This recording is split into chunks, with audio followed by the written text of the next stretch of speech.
Hi, welcome to my screencast. In this screencast, I'm going to be telling you all what I like about something I use in the classroom a lot, which is Quizlet. Quizlet is basically it's online flashcards is how I would describe it. I was introduced to it by a Spanish teacher, and she uses it a lot because flashcards are good for learning or memorizing vocabulary in Spanish, but I use it a lot for my world history kids. So in Quizlet, you'll basically come to this website here, and you'll sign up. You can sign up as the teacher.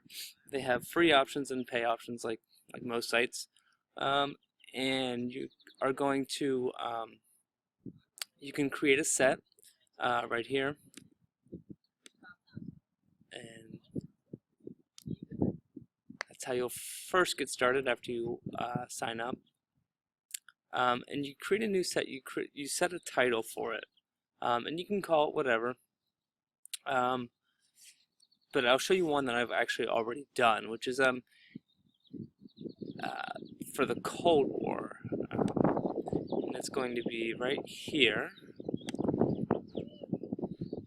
So when you come into it, you'll see this.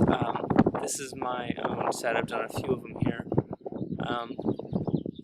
But look, you can see you have the word, the definition, and you can even get a graphic that goes with it.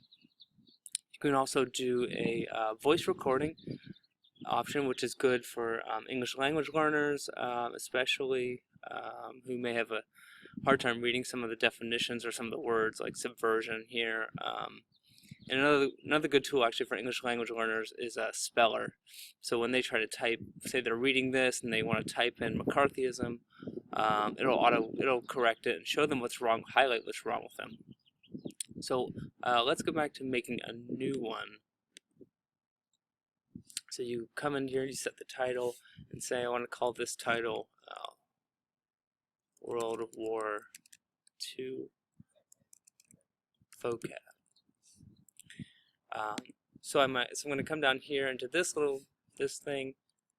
box here, and type in let's say Doolittle raids. And I could go look up my own definition and type it in however I've defined it already in class, or how the kids may recognize it. But they also have an option where I can just Google it, using, you have to set your language, of course, and use their definition that they have pulled from the internet. So that works. You can also add an image. You can use this, or you can pull one off of your desktop to do that. So plenty of options, but it's great because once it's set up, kids can go through these.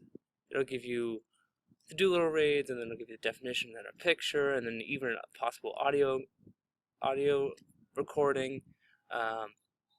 It'll keep track of how many they've done right, how many they've got right, and how many they've got wrong. And from the teacher's perspective, I can invite students into my classroom, basically, and you can see I'm the only class member so far for this purpose. But I can invite kids from my class, have them do the Quizlet, and then I can see how they're doing. I can check their progress. I can see if they missed a bunch, got them all right. I can see who's done it and who's not. And so it has a lot of benefits for teachers like that. And then you can keep track of your class sets, and you can keep different classes, like my world history class or my U.S. history class or something like that. So it's a great tool for teachers and kids, and it's a great way to monitor their progress too as they're learning the vocab or other concepts.